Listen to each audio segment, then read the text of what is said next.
5 दुर्वा, 1 बेलपत्र। कभी अगर मौका मिले जीवन में 5 दुर्वा, 1 बेलपत्र, 1 अक्षत, 1 चावल का दाना और तीनों पत्तियों पर लगा हुआ चंदन। बेलपत्र की जो 3 पत्ती होती है, इन तीनों पर लगा हुआ चंदन, दुर्वा, बेलपत्र, चावल का 1 दाना मध्य पत्ती पर रखकर जब भी आप अपने हृदय से कोई सरकारी गतिविधियों में कहीं फंस गए हो, सरकारी कोई केस चल रहा है, कोई सरकारी चीजों में अगर तकलीफें आ रही है, तो शिव का नाम लेकर आप अपना कर्म जरूर करना, मेहनत जरूर करना। कर्म के साथ में शंकर पर विश्वास रखकर 1 अक्षत का दाना, 1 बेलपत्र, 5 दुर्वा हाथ में लेकर शिव का स्मरण कर कर श्री शिवाय नमस्तुभ्यम कहकर, अगर श्री शिवाय नमस्तुभ्यम भी नहीं कह सकते, पंचाक्षर मंत्र नमः शिवाय, षडाक्षर मंत्र ओम नमः शिवाय या फिर श्री शिवाय नमस्तुभ्यम बोलकर शिव को जो स्थान आपको बताया है, स्थान देखा है, फिर ध्यान देंगे। अशोक सुंदरी से शिवलिंग के बीच की जो खाली जगह देख रहे हो आप लोग, एलईडीओं पर ध्यान देना।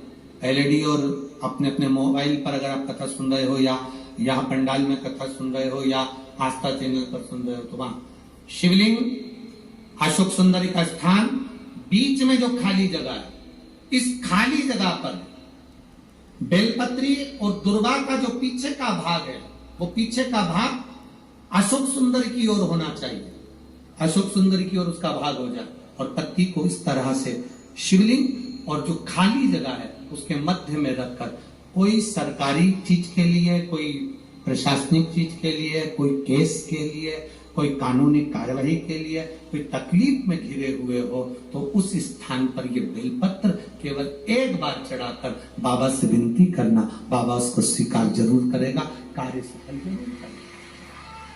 1 बेलपत्र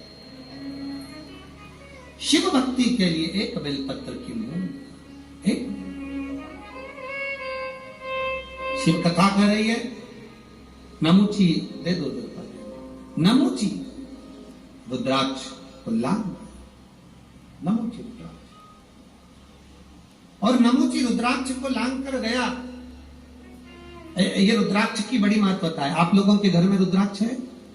जरा बोलो, जम के बोलो, है ना सबके पास में। और जब रोग आता है तो रुद्राक्ष को तांबे के कलश में गलाकर उसको शिवजी पे जल चढ़ाकर पीते हैं। और यदि जिस दिन तुमको लगे कि आज मेरा मन शांत नहीं है, आज मेरे घर में अशांति सी लग रही है, क्लेश बहुत है, मन में शांति नहीं है, टेंशन बहुत चल रहा है, उस दिन थोड़ी देर के लिए लेफ्ट हाथ में रुद्राक्ष का मन का, सीधे हाथ से बाबा देवादिदेव महादेव का हाथ रखकर शिव जी के नाम का स्मरण कर कर महामृत्युंजय याद हो तो वो जप ले, ना हो श्री शिवाय नमस्तुभ्यम जप ले, ना हो पंचाक्षर षडाक्षर जप ले, केवल 3, 5 या 7 बार बोल लो। उस रुद्राक्ष को हृदय से लगाकर वापिस जहां रखा था वहीं रख दो। आपको 15 मिनट के अंदर अंतर मालूम पड़ जाएगा कि घर के अंदर शांति हुई कि नहीं हुई। ये प्रैक्टिकल जरूर करना। कहीं सीवर वाला महाराज झूठ तो नहीं बोल रहा, इसलिए प्रैक्टिकल करना जरूरी है। प्रैक्टिकल बहुत जरूरी है।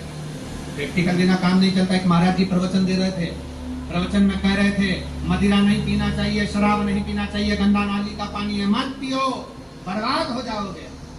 उसी में महाराज का पहचान वाला बैठा था, उठकर खड़ा हो गया, महाराज जी से बोला, ओ महाराज तू इतनी बड़ी बड़ी बात कह रहा, तेरा सगा भाई थी के तो गटर में पड़ा है, तू इतनी बड़ी बड़ी बात कह रहा है, तेरा सगा भाई पी के गटर में पड़ा है। महाराज जी को क्रोध नहीं आया, महाराज ने तुरंत उसको उत्तर दिया, भैया देख मैं भी प्रवचन कर रहा हूं, मेरा भाई भी प्रवचन कर रहा है, मैं मुंह से समझा रहा हूं, मेरा भाई प्रैक्टिकल करके दिखा रहा है। अब मन तेरा है, विचार तेरा, चित्त तेरी, वृत्ति तेरी, तू कैसे समझेगा? मुख से समझ जाए तो अच्छा, नहीं तो मेरे भाई को देख ले जो गटर में पड़ा, उसको देखकर समझ।